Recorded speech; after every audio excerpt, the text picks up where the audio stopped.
오늘 나누신 말씀은 고린도전서 14장 15절 말씀입니다.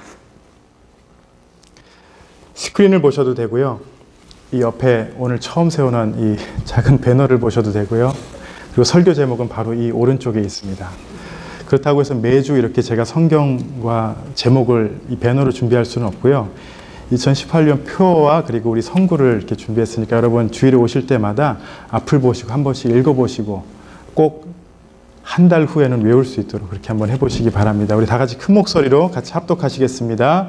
그러면 어떻게 해야 할까? 내가 영으로 기도하고 또 마음으로 기도하며 내가 영으로 찬송하고 또 마음으로 찬송하리라. 아멘. 우리 한 번 더 읽어볼까요? 그러면 어떻게 해야 할까? 내가 영으로 기도하고 또 마음으로 기도하며 내가 영으로 찬송하고 또 마음으로 찬송하리라. 아멘. 아멘. 여러분, 음악이라는 거는요, 굉장한 큰 힘이 있습니다. 어마어마한 힘이 있어요. 아시다시피 K-팝 같은 경우에도 음악을 중심으로 한국이란 그 나라를 확 올려버린 그런 역할을 했잖아요. 그리고 저도 음악만 전에 이렇게 했었어가지고 음악으로 사람을 어떻게 만들 수 있는지, 어떤 영향을 줄 수 있는지 잘 알고 있습니다. 그리고 이 음악을 통해서 하나님은 찬송이라는 하나님 앞에 하나님의 이름을 높일 수 있는 그런 굉장한 도구를 우리에게 허락해 주셨어요. 여러분 차에는 어떤 음악이 나오고 있습니까? 어떤 찬양이 나오고 있습니까? 아니면 어떤 팝송과 가요가 흘러나오고 있습니까? 제가 이렇게 성도님들 차 타면 이렇게 한번 눌러보고 싶은 마음이 생길 때가 있는데 많이 참고 있습니다. 근데 여러분 되도록이면 우리가 차 안에서도 하나님을 찬양하는 그 찬송가 아니면 그 찬양으로 여러분들이 계속 들으시며 하나님을 찬양하시기 바랍니다. 제가 초등학교 시절 브라질로 이민을 가기 한 몇 주 전에 저 이모 집에서 3박 4일을 지낸 적이 있습니다. 막내 이모께서 저희 어머니가 그 짐을 싸시는 준비를 하시고 계셔가지고 한 3박 4일 동안 그 집에 있었는데 이모께서 설거지 하실 때도 그렇고 빨래 하실 때도 그렇고 항상 부르시던 아름다운 노래가 있었어요. 앉으시면 부르시고 설거지하면 부르시고 뭘 하다 눈 감고 부르시고 잠깐 작은 목소리로 들은 그 노래를 제가 외워버렸습니다. 그만큼 음악이 대단해요. 저한테 하신 말씀은 다 잊어버렸는데 그때 부르신 노래의 가사가 이렇습니다. 그토록 사랑한 그님을 보내고 어이에 나홀로 외로워하는가. 생각하면 무얼에 만날 수 없는 님. 차라리 손 모아 행복을 빕니다. 이제는 모두 잊으리 그대와 나의 순간들. 이제는 모두 잊으리 그날의 행복 꿈이라오. 예. 제가 지금 누가 눈 감고 따라 불렀는지 다 봤는데요. 1974년도에 이수연이라는 가수가 낸 이질이라는 앨범이죠. 그 곡입니다. 진짜 제가 여태까지 그 오리지널 가수가 불러본 그 앨범을 들어본 적도 없었고 어디서 이 노래를 찾아서 들어본 적도 없었는데 저 이모님께서 잠깐 부르시던 그 가사들을 제가 다 외워버렸어요. 그리고 이 노래를 제가 브라질 12년 사는 동안 생각날 때마다 불렀고요. 저도 모르게 지금 이 가사가 떠올라서 흥얼거리고 있더라고요. 제가 그래서 그때 정말 심각하게 깨달았습니다. 음악이라는 게 내가 무엇을 듣고 있느냐가 너무나도 중요하다. 다시 한번 묻겠습니다. 여러분들 차에는 어떤 음악이 흘러나오고 있습니까? 여러분들은 생활하시면서 어떤 노래를 부르시며 여러분의 입술은 무엇을 고백하고 계십니까? 음악이라는 것은 제가 말씀드렸다시피 귀한 하나님을 찬양하는 도구로 사용될 때가 있습니다. 우리가 성경 구절을 잘 외우진 못해도 그 성경 구절을 놓고서 음악을 사용해서 곡조를 만들어가지고 부르기 시작하면 외우기가 너무 쉬워요. 아이들이 이런 식으로 성경 구절을 많이 외웁니다. 그리고 우리도 그런 식으로 어렸을 때 많이 했었고요. 그런데 이 음악이 하나님을 바라보지 못하게 하는 그런 도구로 사용된다면 여러분 참 심각한 것입니다. 어떠한 곡조가 여러분 입에서 고백되고 무엇을 듣고 계신가에 따라서 우리의 영적인 상태가 하나님을 너무나도 멀리할 때가 있고 우리가 찬양함으로 하나님께서 그 도구를 사용하셔서 우리의 삶 가운데에 역사하신다라는 것을 기억하시기 바랍니다. 아멘. 여러분, 찬양이라는 단어를 사용하고 찬송이라는 단어를 우리가 많이 사용합니다. 그렇다면 찬양은 뭐고 찬송은 뭐냐? 사사기 그 바로 전까지는요, 여호수아 말씀까지는 찬양이라는 단어가 안 나옵니다. 노래라는 단어가 나와요. 노래. 그렇지만 구약 성경에서 노래라는 단어를 쓸 때는 하나님을 노래하라, 하나님을 찬양하는 단어인데, 찬양과 찬송의 그 차이를 제가 잠시 설명해 드리면요, 찬양은 하나님의 행하신 일에 대하여 피조물로서 하나님의 이름을 높이는 행위입니다. 그리고 우리 사람뿐만이 아니라 온 그 피조계의 모든 것들이 하나님을 찬양을 해요. 새들도 지저귀며 하나님을 찬양하고, 어떠한 형태로든 하나님의 이름을 높이는 것을 찬양이라고 하지만, 찬송은요, 우리 사람들이 음악이란 이 곡조를 사용해서 우리의 입술로 고백하는 이것을 찬송이라고 합니다. 그런데 여러분, 이거를 우리가 이론적으로 나눠서 그건 찬양이야, 이건 찬송이야, 이렇게 나누지 마세요. 우리 입장에서는 하나님의 이름을 높이는 그 자체가 모든 것이 찬양이고 모든 것이 찬송이라고 고백할 수 있을 줄 믿습니다. 제가 한 번쯤은 여러분들이 궁금해하실 것 같아서 말씀을 꼭 드리고 싶었습니다. 오늘 본문 말씀인 고린도전서 14장 15절 말씀은요, 바울이 자신에게 묻고 또 자기가 답하는 그런 형태를 띠고 있습니다. 그리고 이 내용은 우리의 영과 마음이 합해서 전인격적으로 하나님 앞에 기도해야 되고, 우리는 전인격적으로 하나님 앞에 찬양해야 된다라는 것을 주장을 하고 있는 그런 메시지입니다. 여러분, 기도와 찬양은요, 우리가 떼고 싶어도 뗄 수가 없는 그런 관계입니다. 왜냐하면 찬양은 곧 곡조가 있는 기도이기 때문입니다. 찬양할 때 우리는 그냥 흥얼거리면서 다른 생각에 젖어 있고, 우리의 입술은 그냥 이렇게 말할 수 있다, 노래할 수 있다, 이렇게 얘기할 수 있지만, 여러분, 우리가 찬송하는 것, 찬양하는 이 모든 것은요, 하나님 앞에 기도하는 것이에요.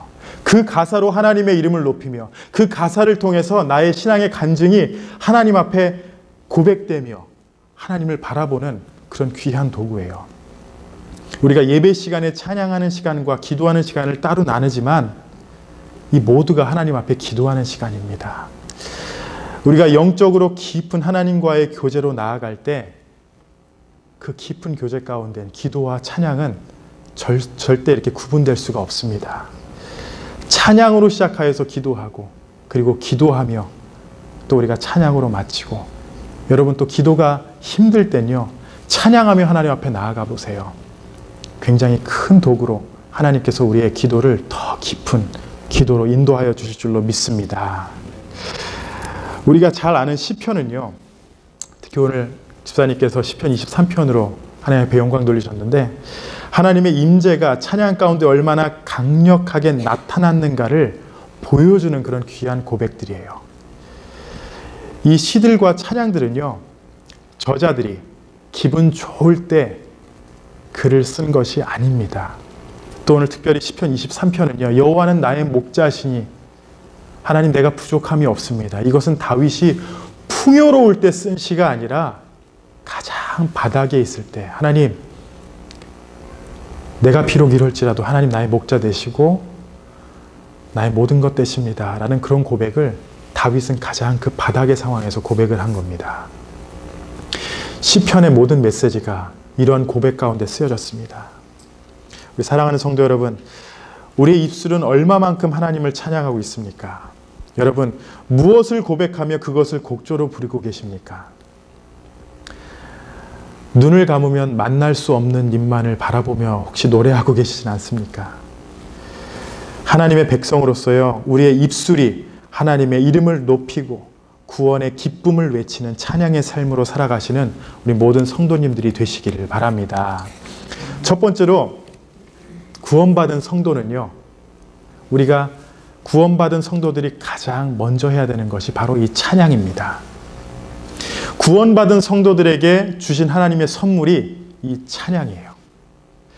이스라엘 백성이 400년 동안 노예 생활을 합니다. 애굽에서. 그리고 하나님께서 그들을 모세를 통하여 출애굽을 시키세요. 그들이 출애굽을 한 이후에 홍해 앞에 섭니다. 앞에는 홍해고요. 뒤를 보니까 애국 군사들이 쫓아와요. 아, 이제 죽었다. 그리고 불평을 합니다. 모세에게 불평을 해요. 왜 우리를 이렇게 끌고 나왔는지. 이스라엘 백성이 가나안 땅에 들어가기 전까지 항상 이러한 모습이었어요. 하나님께서 기적을 베푸셔서 홍해가 갈라지고, 그리고 이스라엘 백성은 그 갈라진 홍해를 건너갑니다. 그리고 애굽 군사들은 그 홍해에서 다 죽게 된 것을 백성들이 직접 목격을 하고 후에 그 시체들을 보게 됩니다. 홍해를 건너간 이후에 모세와 이스라엘 백성들이요, 가장 먼저 한 것이 무엇이냐? 구원받은 이후에 가장 먼저 한 것이 무엇이냐? 바로 찬양이에요. 이 모든 내용이 출애굽기 14장까지 디테일하게 나옵니다. 그리고 15장에 들어가서 모세는요, 한 장 전체를 하나님 앞에 찬양하며 하나님의 이름을 높입니다. 15장 1절에서 5절 말씀을 한번 보시면은, 이때 모세와 이스라엘 자손이 이 노래로 여호와께 노래하니 일렀으되 내가 여호와를 찬송하리니 그는 높고 영화로우심이요 말과 그 탄 자를 바다에 던지셨음이로다. 여호와는 나의 힘이요 노래시며 나의 구원이시로다. 그는 나의 하나님이시니 내가 그를 찬송할 것이요 내 아버지의 하나님이시니 내가 그를 높이리이다. 여호와는 용사시니 여호와는 그의 이름이시로다. 그가 바로의 병거와 그의 군대를 바다에 던지시니 최고의 지휘관들이 홍해에 잠겼고 깊은 물이 그들을 덮으니 그들이 돌처럼 깊음 속에 가라앉았도다. 모세뿐만이 아니라 이스라엘 백성 모두가 이렇게 하나님 앞에 고백한 거예요. 15장 1절에서 5절 말씀까지 제가 이렇게 읽어드렸지만 18절까지 모세와 이스라엘 백성이 고백합니다. 그 이후에는 미리암이 이어서 계속 노래를 해요. 구원받은 자들의, 하나님께서 구원받은 백성에게 주신 가장 큰 선물이 바로 찬양하는 입술입니다. 여러분, 그러한 삶을 올해 한 해 여러분 누리시기 바랍니다. 기적과 같은 하나님의 역사가 여러분들의 삶에 충만하게 이루어질 줄로 믿습니다. 이스라엘 백성은요, 홍해를 건너고 찬양하고, 그래 찬양했으니까 이제 완전히 변화된 삶을 살았냐? 아니에요. 넘어졌어요. 또 불평했어요. 정말 제가 성경을 읽어나가면서 하나님, 저 같았으면 버렸습니다. 뭐 이런 사람들이 다 있습니까? 기적을 보고도 매일 채워주시고 눈앞에 불기둥이 있었고 구름기둥이 매일 있었는데도 하나님, 이들은 어떻게 이러한 모습을 보이며 살 수 있었습니까?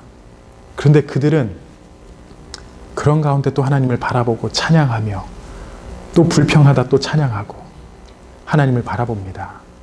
여러분, 우리의 삶이 이래요. 하나님을 뜨겁게 찬양하고 하나님의 역사하심을 다 믿고 확신하다가도 등을 돌리면 또 불평하고 좌절하고. 그렇지만 하나님은요, 구원받은 백성으로서 우리가 끊임없이 찬양하는 입술을 가지시기를 원하십니다. 올 한 해 여러분이 이 찬양의 삶으로 여러분의 삶이 회복되시기를 바랍니다. 여러분의 입술을 열어 오직 하나님만을 찬송하며 구원의 기쁨을 고백하며 살아가시는 우리 모든 성도님들이 되시기를 바랍니다. 아멘. 두 번째로요, 이 찬양은 하나님께서 우리에게 주신 강력한 무기입니다. 역대하 20장 말씀을 우리가 한번 쭉 놓고 같이 한번 보기를 원하는데, 역대 20장을 보시면요, 유다 왕 여호사밧이 등장을 합니다. 그 당시 유다가 수많은 적의 침공을 당하게 되니까 여호사밧이 자기의 백성을 불러서 두 가지를 요구를 해요. 첫 번째가 금식이고, 그리고 두 번째가 바로 기도입니다. 20장 3절 4절을 보시면은 여호사밧이 두려워하여 여호와께로 낯을 향하여 간구하고 온 유다 백성에게 금식하라 공포하매 유다 사람이 여호와께 도우심을 구하려 하여 유다 모든 성읍에서 모여와서 여호와께 간구하더라. 그들이 금식을 합니다. 그들이 기도를 합니다. 근데 여러분 보세요. 전쟁을 준비해야 되는데 굶기 시작해요. 전쟁을 해야 되는데 기도하기 시작해요. 한국에 전쟁이 났다고 생각을 해보시기 바랍니다. 전쟁을 해야 되는데 군사들이 금식을 하기 시작하고 군사들이 기도하기 시작해요. 여러분 상상이 안 되는 상황이죠. 그런데 여호사밧은 유다 백성을 불러서 금식을 선포하고 그들이 모여서 한 것이 무엇이냐? 바로 기도입니다.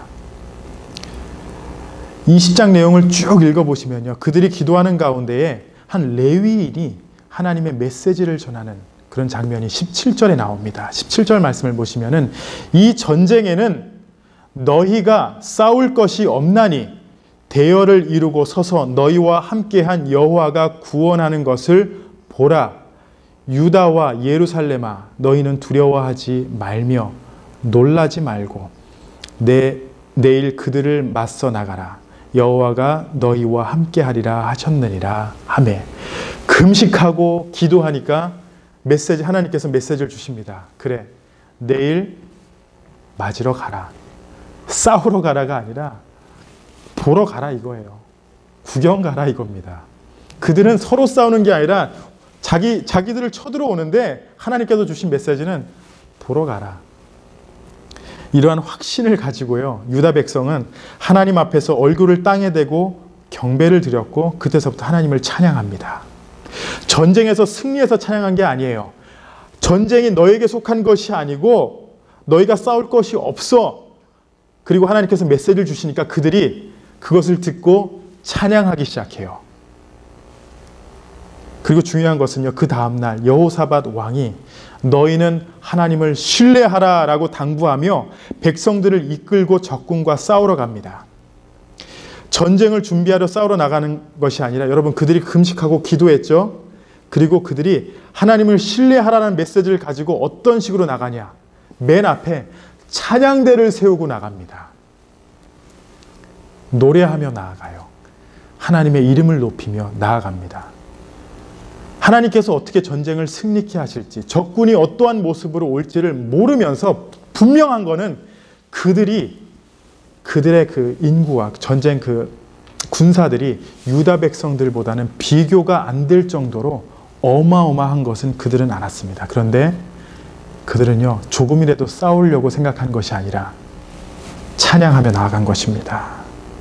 그리고 참으로 놀랍게도 이들이 전쟁에 나가는데 가장 최선봉에 전부대가 아닌 찬양대를 세웁니다. 21절에서 23절 말씀을 보시면 백성과 더불어 의논하고 노래하는 자들을 택하여 거룩한 예복을 입히고 군대 앞에서 행진하며 여호와를 찬송하여 이르기를 여호와께 감사하세 그의 인자하심이 영원하도다 하게 하였더니 그 노래와 찬송이 시작될 때에 여호와께서 복병을 두어 유다를 치러 온 암몬 자손과 모압과 세일산 주민들을 치게 하심으로 그들이 패하였으니 곧 암몬과 모압 자손이 일어나 세일산 주민들을 쳐서 진멸하고 세일 주민들을 멸한 후에는 그들이 서로 쳐 죽였더라.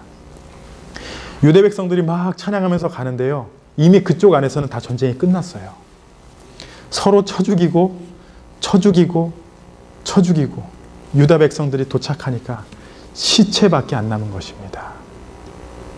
여러분, 근데 막상 전쟁터에 나가려고 했던 유다 백성들은 한 가지의 확신만을 가졌습니다. 하나님께서 이 전쟁은 그들에게 속한 것이 아니고 하나님을 신뢰하라는 그 메시지를 가지고 이들은 믿고 확신하며 찬양하며 나아갔던 것입니다. 여러분, 찬양은요, 여러분 너무나도 쉽게 생각하지 마세요. 여러분들이 입술로 고백하고 입술로 여러분 하나님의 이름을 높이며 우리의 믿음을 고백하는 그 모든 것이요, 여러분 어마어마한 것입니다. 우리 찬양팀, 저는 깜짝 놀란 게 저희가 처음 잭슨빌에 와가지고 성도님들이 몇 분이십니다. 그런데 찬양팀이 4분이세요. 제가 전에 섬기던 교회 찬양팀도요, 가끔 4명일 때가 있었어요. 500명인데 4명입니다. 근데 저희 교회는 어마어마한 거예요. 예배 시간에 이 찬양을 귀하게 여기고 찬양을 통하여 하나님 앞에 고백하는 이 시간을 여러분 감사하게 여기시고 귀하게 여기시기 바랍니다. 그리고 여러분의 삶 가운데에 여러분의 입술로 고백하는 모든 찬양이 그 찬양을 통해서 하나님께서 역사하시고 영적 전쟁 가운데 여러분들이 승리케 하시고 강력한 도구로 매일매일의 삶 가운데 하나님께서 여러분들을 이끌어 주심을 믿으시기 바랍니다. 여러분, 여호사밧의 그 삶에 그 유다 백성들 가운데 믿기 어려운 승리가 현실이 되었어요. 우리가 찬양할 때 하나님은 역사하십니다. 우리가 찬양할 때요, 우리가 생각하는 그 적들을 하나님께서 다 물리쳐 주세요. 그리고 우리가 살아가는 가운데 하나님께서는 이 찬양으로 영적 승리를 허락하십니다. 여러분, 절망 속에서도 하나님의 이름을 높이시기 바랍니다. 내가 생각했을 때 하나님이 아직 움직이시지 않은 것 같은데, 내가 좀 뭔가 좀 마음이 편해지고 괜찮아지면 하나님 찬양해야지. 여러분, 하나님께서는 그걸 원하지 않으세요. 우리의 입술이 먼저 하나님의 이름을 선포하고 이미 승리하신 예수 그리스도의 십자가를 바라보며 입술을 열어서 선포하기를 원하세요. 그리고 하나님은 그 찬양 가운데 역사하기를 원하십니다. 그것이 하나님의 방법이고 성경을 통해서 보여주시는 하나님의 뜻입니다. 이 여호사밧과 유다 백성과 같이 오직 하나님만을 신뢰하고 상황을 따지며 절망하지 마시기 바랍니다. 우리가 따지기 시작하면은, 절망하기 시작하면요, 한도 끝도 없어요. 그런데 여러분, 그런 마음이 생기죠? 찬양하시기 바랍니다. 여호와는 나의 목자시니 하나님, 내가 부족함이 없습니다. 이 고백으로 나아가세요. 노래를 얼마큼 잘하냐가 중요한 게 아니에요. 우리의 영혼이 얼마만큼 하나님을 간절히 바라보며 우리의 입술을 열어 하나님 앞에 고백하느냐가, 그게 더 중요한 것입니다. 여호사밧과 백성들은 찬양으로 승리하고요, 3일 동안 전리품을 거둬들였습니다. 그리고 4일째 되는 날에 하나님을 찬양하는 집회를 또 드려요. 예루살렘과 성전까지 그 찬양하며 행진을 합니다. 그리고 이러한 왕과 민족에게 하나님은 어떠한 복을 또 내리시냐면요, 마지막으로 역대하 20장 30절 말씀을 한번 보시면은, 여호사밧의 나라가 태평하였으니 이는 그의 하나님이 사방에서 그들에게 평강을 주셨음이로다. 여호사밧의 남은 통치 기간 동안 하나님께서는 그들에게 평강을 주셨어요. 전쟁이 없었고요, 하나님께서 찬양하는 백성에게 평강의 삶을 허락하셨습니다. 찬양하는 자들에게 하나님은 승리를 주십니다. 그리고 하나님이 주시는 승리는요, 완전합니다. 완전한 그 승리를 여러분, 찬양으로 누리시기 바랍니다. 우리 사랑하는 성도 여러분, 무슨 인간적인 이유가 있으셔가지고 하나님, 나는 그래서 찬양합니다, 나는 그래서 기쁩니다, 그런 것이 아니라 나는 이미 승리하신 예수를 바라보고 지금 내 상황이 어떨지라도 나는 주님을 찬양합니다. 이러한 고백으로 나아가시기 바랍니다. 우리의 삶이 회복될 수 있는 유일한 길은요, 여러분, 우리가 기도할 때이고 찬양할 때입니다. 너무나 귀한 도구를 우리에게 주셨는데 여러분, 많이 잊고 계시잖아요. 이 도구를 여러분 사용하세요. 찬양하세요. 기도하기 힘드시면 찬양으로 시작하세요. 그래도 기도하기 힘드세요? 찬양만 하세요. 너무나도 귀한 도구입니다. 엄청난 도구입니다. 우리의 입술을 열어 기도하기를 원하시고 하나님은 또 찬양하기를 원하십니다. 성경에 여러분, 기도하라는 단어가 많이 나옵니다. 그런데 그 이상으로 나오는 단어가 바로 찬양이에요. 아마 우리가 기도하기 힘들 걸 아시고